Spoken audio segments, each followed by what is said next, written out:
to be underway.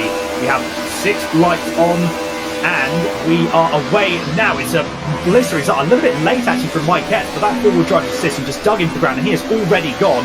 It's looking very, very close actually in the back of the field. Almost going to go 4 wide. That's a big crash already. Wow, that was a big, big crash. It's still happening, but I think everyone is now finding there was another couple of spins here. I'm sure, Dave, that's going to bring out the safety car because... That's 100% safety car. That was a case of an Alpha, I don't know who it was, determined to get through the pack and just didn't have any clear room in front of him. So there's definitely drivers there that's made good progress. Andy Mellors is up into 6th place. Robin Walters down, I believe, into 7th place. But I believe it was probably Butler there who had the great start and then ran out of road, didn't have anywhere to go. He did, unfortunately for him. But yeah, I mean, to be fair, Mike Epps, you saw actually, didn't you? The lights went out, and there was just a little bit of a delay from Mike Epps actually making that jump. But yeah, that four-wheel drive system just dug in and off we went. So even at the reverse grid, you know, you can definitely see, as you can see there, we have had confirmation that the safety car has indeed been deployed. So you can see everyone frantically trying to keep some heat into those tyres. I can imagine it's probably going to be a little bit more crucial for the Mercedes and the BMW drivers to keep heat in their tyres. Again, that four-wheel drive system, given that traction on the exit of corners, it doesn't matter as much when the tyres are cold. But yeah, Mike Epps, he had a little bit of a delay, but still a great start. This Alpha is going to be an absolute machine off of the line. And yeah, that reverse grid for race 2, that's also going to throw a bit of a spanner into the works. But we're going to see. Hopefully we don't have a repeat of what happened there, because it seemed the crash went on for the entire corner, didn't it, Dave? I think, to be fair. Yeah, I mean, we had quite a few cars go sideways, but actually when I look at the grid, I think everyone went sideways, but roughly managed to hold it. It was like a half spin and then they kept going. So I don't know whether the safety car isn't actually going to come out here and they're just going to call it off here, because as far as I can see, the rest of the cars are actually on the back of the grid. So we'll wait and see. But I believe that look like Mike Epps has gone there. I believe he has. So if Mike Epps has gone here, that's worked in his favour, because he's already managed to drop a gap there to Robbie Stiltford behind.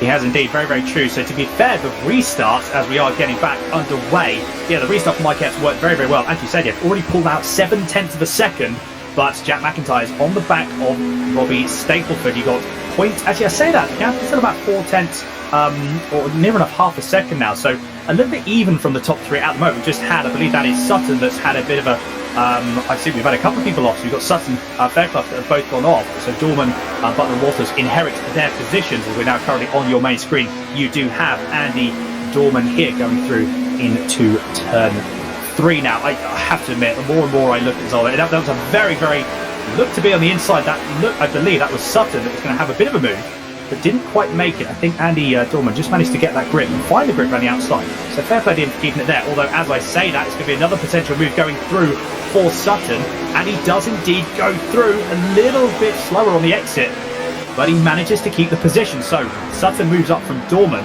Very, very good move. And this is what we're saying there. I think the braking zone is where we're going to see a lot of overtaking. We're going to be another overtaking position here, where Andy Carroll's going to try and get past Dorman. And I think a little bit of dorsal rubbing action, but Dorman hasn't let the position go. They're still side by side, but he does have to concede the position eventually, and unfortunately gets another bit of a knock from Will Fairclough by the look. So he's now dropped 2 or even 3 positions, and we've got a spin as well, Dave.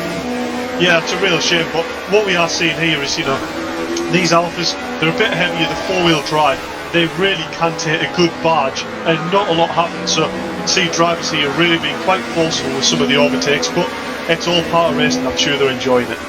Exactly, yeah, like I said, you know, as we know, this is part with DTM and in the touring car in general, but this is that was Michael Epps there, I think. No, Will Fairclough went straight on there on the brakes, I believe. Mike Epps just put fastest lap in, so Mike Epps is definitely still pulling the gap on Robbie Stiltford here. But the one to watch is definitely going to be to see whether Jack Mack can try and close that gap, because at the moment Robbie's doing a very, very good job. He is indeed, yeah, like you said. You know, again, Jack could be very well managing his tyres a little bit better. He's trying to conserve those potentially for the end of the race. Obviously, you know, Stapleford and McIntyre both in the BMWs respectively.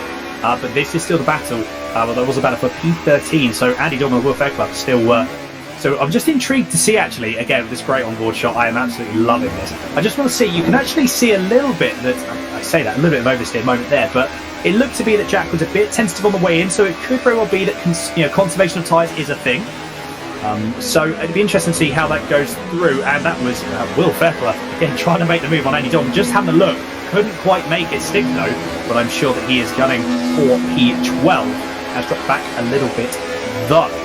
So all in all, I think drivers seem to have settled down. There's a couple of positions that I'm sure will be had in the next few laps or so, but everyone's, I think, finding their feet now. They're getting a bit more confidence in the car, because that's one thing as well, Dave, isn't it? You've always got to, especially with cars like this, you know, like I said, as we were talking about earlier, because you're driving it with the throttle, you've got to be just a little bit cautious as well. At least for the first couple laps, get the tyres to warm, the brakes to warm up before you can really start pushing. Even though we have seen some very, some pretty clean overtaking and some pretty aggressive overtaking, I think there's still a little, element of caution there, I think. Yeah, for sure. I mean, I would definitely think that's more the case with the BMW. It's managing them front tyres, keeping temps in there while not overworking the rears. As soon as you get a little bit too much temp in these rear tyres, the car will really bite at you. But with regard to four-wheel drive in the Alpha, this is why, it was quite an easy choice for some of the drivers who went, I want to focus more on the racecraft side, I want to be able to race better wheel to wheel without worrying that the car's going to spit us off at the next corner. So that's why we see a lot of drivers choosing the Alpha, but I bet they're having a whale of a time, because, they probably feel that they're really battling, fight for positions, unlike they could maybe necessarily in the Porsche, that any sort of sideways movement, it was spitting them straight off at the barrier. Very, very true indeed. As we've seen, we just had Robbie Staple there get on two wheels going through the first chicane. Although we have seen, I was just looking at both Michael X's and Robbie Stapleton's last lap.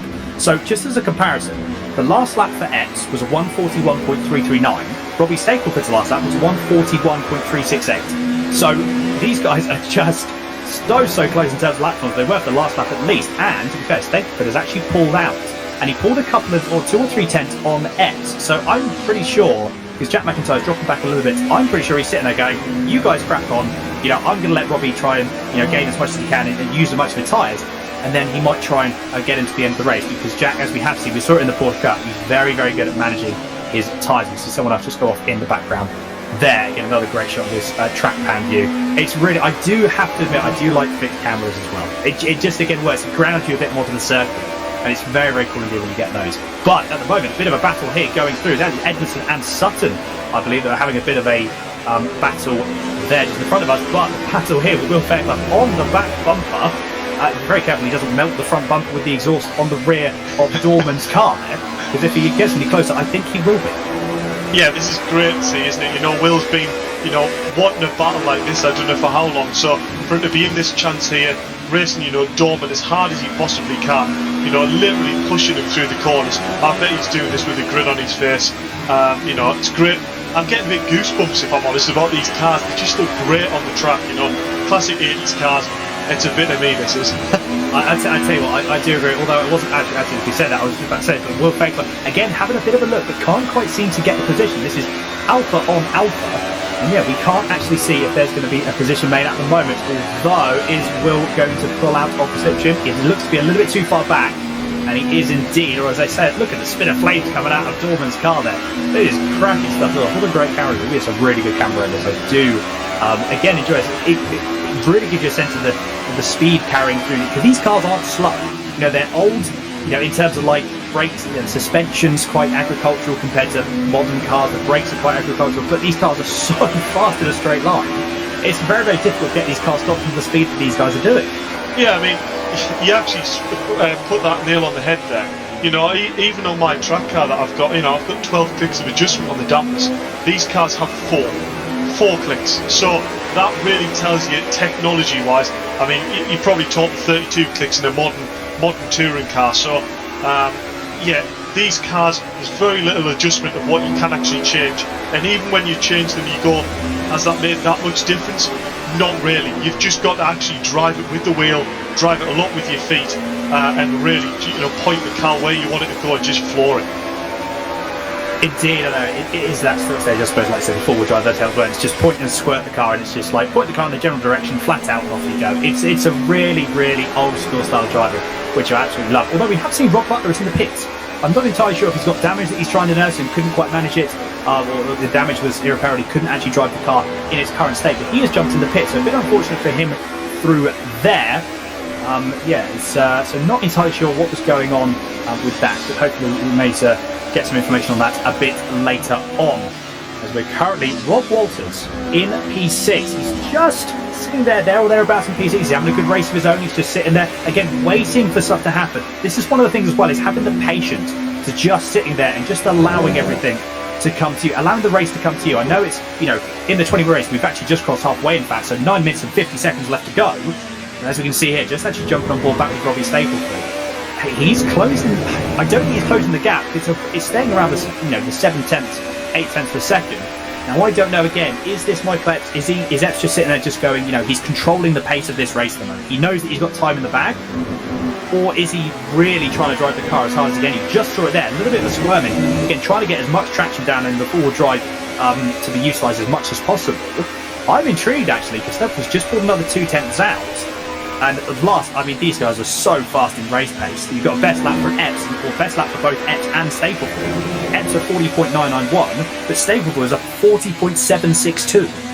Yeah, 40.7 on what I believe is probably medium tight is a phenomenal pace. You know, that's, yeah, I don't quite know how he's managed that, if I'm honest with you. That is a really good pace.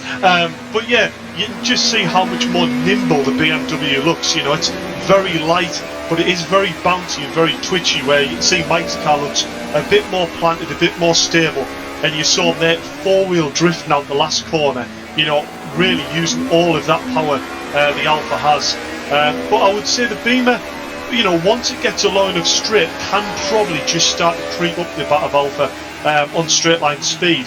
I'd be interested to really see what the difference on the brakes are, because we know the Alpha is a heavier car, but it also might be slightly stronger in the braking area. So it'd be interesting to see where, if Robbie does get close enough, where he feels he can make that move, because these cars are vastly different speeds on different parts of the track.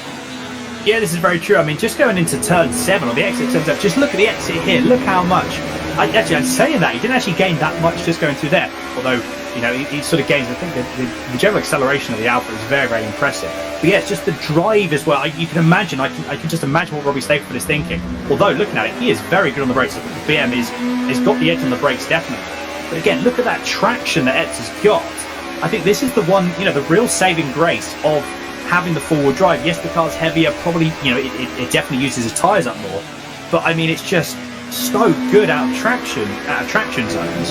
It can just get the power down and off it goes. So whatever time you lose in the braking zones, you sort of gain going on the straights as well. We've got Rob Walters, who's just put in his personal best there.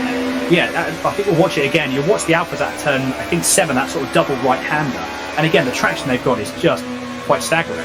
But the gap is still coming down. Robbie is there or thereabouts, and he's not giving up this position. You've got 7 minutes left to go, plus 1 lap.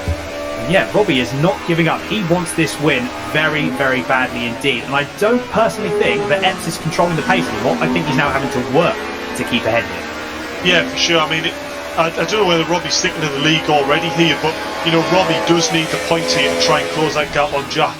And that, going into this race, is exactly what he's doing here. He's got that position ahead of Jack. And not only doing that, but, you know, putting his stamp on and going, look, Jack, we're in the same car and I'm still pulling away here.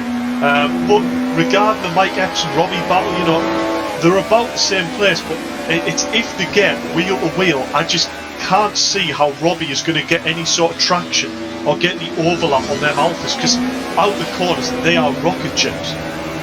They are very, very true. I think the only thing that, and again, this would be from a, you know, how I'd be thinking about it is, as we've just got, this is Brennan, and it's just a bit of a sideways action there from Brennan. This is Brennan and Walters currently in the battle for P5. So this is hotting up quite nicely here. So Mercedes versus BMW. We've got Isaac Smith just a little bit further ahead, but can't really seem to, and again, another great shot on the back of Brennan's car, and with the 190 Evo breathing down the back bumper of Brennan BMW here. It looks to be as well pretty neck and neck, I think, for the Merc and the BM down the straight line speed, but this again is the battle for the lead currently, and we've got there, that was, the camera angle made it look as if though Robbie was going to have that move then and he was ahead, but again, I think that traction from Epps' car just allowed him to just stay ahead. But as we've got the back gap there we had from Jack, it's just dropped away, 3.3 seconds. However, it was 3.5 seconds, it's already down to 3.2. So this is what Jack, I think, was wanting. It's just like, if you guys want to battle, I'm going to let you battle, and then we're going to see how it goes. Again, Robbie Stapleford just trying to get past every which way, but can't at the moment, although Mike Epps does go very, very wide. This is going to be very, very close. Granted, I think that Etherium obviously does have the drive. I think the only thing that Robbie could do is potentially get up the inside of the last chicane or any one of the chicanes and really just almost stop it on the apex to just try and stop that traction being used in the alpha. That's really the only way that I can see that happen. I think the only place he's going to be able to get this done is really this section here where you're driving out of the slow section up and over the hill, and you can really use the speed advantage the Beamer has. And you've seen Robbie is extremely good on the brakes down into that corner there. That's probably the only place where I would sort of go, he could maybe do it. But then I say that, through the tight section, it seems like Mike can open that gap because of the traction difference. I don't know, if I was Robbie in this scenario, yeah, he's got the pace advantage, but he's got to be wary that that little battle there made Jack close up by nearly a second there. So if he does that too many more times, Jack will be right on him, and it could possibly give them time to pounce. So, you know, Robbie needs to be smart here. Maybe goes that extra place is maybe not worth it. Sit back. You know, Mike's quick enough. Go with him, and then try again in race 2. Yeah, that's true, and that's another thing. Like I said, you know, always got to treat this as a what's the gain versus the loss. And like I said, if he wants to try and close that gap to Jack, then any points that he can gain ahead of Jack are always going to be beneficial. But at the moment, yes, the gap has dropped back down to about a second. I'm just looking at the timing speed. We've got Jordan Brennan and Robin Walters. Currently, the gap here, and I believe that is we've got someone else as well. That is, I think, Andy Mellors potentially that's trying to get involved as well. So we've got a battle for P5 raging on behind us. Yes, this is the battle here. So we've got Brennan. That's Isaac Smith, Brennan, and Walters all battling. This is battling for P4 now, Dave. So it's battling for P4, but I do actually have on my timing screen that Isaac Smith has a drive-through with track limits, and which also I did for Butler. So I believe that's why Butler dropped all the way back. So we could potentially see Isaac come in here, the pits for a drive-through, which would then almost gift Brennan 4th. But I don't think there's any gift with Robin Walters here, because Robin is all over the back of Jordan. He was indeed just then. Had a little bit of a look. He actually pressured Brennan to go a little bit wide going through into turn 8, the sort of bottom hairpin of the circuit. Yeah, I think, to be fair, it's brought Brennan's car has seen better days, isn't it, Dave? Look at that. And we have indeed, I believe that was Isaac Smith, has just gone into the pit. So he is indeed serving his drive-through. Bit of a shame there, because that battle, I'm sure, would have been raging on for the next couple of laps. But we do have 2 minutes and 20 seconds left of the first race for the League of Champions DTM Cup here at Zolder. If you have just joined us, welcome aboard. Please do make sure you get involved in the chat. We always love to have a chat with you guys when the race is going on. So yes, Brennan has been gifted P4, but as you say, Dave, Robin Walters is going to want to be gifted that position as well. So he's inherited P5, and I'm sure that's going to be something that he's going to be wanting to inherit P4 as well. But by the looks of it, he's going to have to work it. He's going to have to work for it, because Brennan is not going to give up that position so easily. Yeah, Robin is all over this, isn't he? I think the big thing that we haven't pointed on yet is, you know, track limits, especially through here where Brennan's going through. These chicanes here, the track limits are really quite harsh there to avoid people, you know, just going straight over them. The drivers have 4 chances of track limits. If they exceed the track limits more than 4 times, then they have to serve a drive-through. So what we could be seeing here is maybe certain drivers backing off because maybe they've used 3, or maybe they've used the 4th, you know, almost chance of cutting the track, and they don't have any left, so they don't want to drive through. So I'm not saying it's maybe why it's happened, but this is maybe why we've seen Robbie Stapleton drop off a bit, as we see there Jordan Brennan just go a little bit deep on the brakes, and that should mean job done for Robin. But I believe actually they're going to go wheel to wheel, side by side, down towards the second last corner. They are indeed side by side, but it doesn't look like, I think Walters gets the move. He does indeed. He gets the move stuck even before they get to the last corner. I wonder why that happened. It almost looked, I don't know if it was me, but it almost looked a little bit like Brennan potentially went a little bit wide. I don't know whether it was on purpose or it was something. Again, maybe he actually could be looking at it going, hang on a minute, I've got, you know, he's on the cusp of getting the drive through, so maybe losing that position and just allowing the car and allowing him to finish his race. I don't know, it just looked a little bit, it looked like he didn't fight it that much actually going through back into the last chicane. Interesting to see there, but at the moment, Robin Walters, he's already pulled 7/10 of a second. But this is the man currently still ahead. He's pulled out 2 seconds back on Stapleford. So Robbie did have a good go, but unfortunately, I think, as you said, Dave, he was playing the long game. He wanted to make sure that he didn't drop any time back to Jack, which I'm sure Jack is very pleased about. Yeah, I think at the moment, Epps, providing nothing happens, touch wood. I'm not going to say anything. I'm not going to say any more. Actually, commentators curse and all that. But he has just got to manage his tyres for another lap, and then he will be the winner for race 1. But I think at the moment there could very well be. I think Isaac Smith he's come out in P7 and he's actually just got past Mellors again. So that position has now been brought back. So he's only lost, even though he had a drive-through, he's only lost 2 positions. So considering he did have a drive-through, and a drive-through here is quite long, I'd imagine. He hasn't actually lost out that much in terms of positions. So fair play. Like I said, he's managing it well. He needs to get his head down, focus for next race. Obviously, the reverse grid, is going to play a factor into it. So potentially we could see Isaac Smith. If he does get a good run at the start on the start of race 2, he would be able to jump up. But this is going to the last lap, I believe, for Mike Epps. And look how close he was to the wall there. Considering the man who was in the lead comfortably, he's still trying to use all the track limits, isn't he? Yeah, we see this, the real drives. Oh, I don't believe it. As we see Robbie Stiltford actually got a drive-through penalty for cut on the very last lap. Hopefully, we'll see what happened with Isaac, where he won't lose too many positions. But this could see Robin Walters with his first podium. This could very well do indeed. So I'm guessing then that Stiltford is going to have to drive into the pits on that last lap. So the gap is, I'm looking at it, so the gap is about 9.5 seconds. I'm just trying to think where the start-finish line is. But even with the drive, this is interesting, because it's on this last lap, obviously Stiltford will lose the position, but as long as he crosses the finish line, I'm guessing he crosses the finish line wherever he is. So, this could be interesting. So yeah, as you said, Dave, this could very well be Walters with his first ever podium, which is all very, very exciting. We're going to have to see how the timing screens stand when everyone crosses the line. And I say more importantly, where Stiltford drives into the pit lane, because I know that the start-finish line is a little bit too close. We have got here as well, we've got Porsche Sports with a little wave emoji there. So good afternoon, good evening. I keep saying good afternoon. Good evening, Porsche Sport. How are you doing? And we also got their SimSport Racing as well that have tuned in. So I hope you guys are all well. But one more chicane to go for Mike Epps, and he will be taking the win. I would say it was a dominant drive. Had a little bit of an issue, had a little bit of a moment there with Stiltford, had a bit of a battle, but he kept his head down.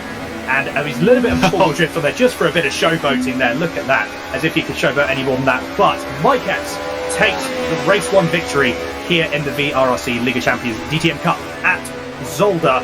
And you can see he's very, very impressed, isn't he, Dave? He is. I mean, he just had to give it a little showboat out the last score, didn't he? Nice 4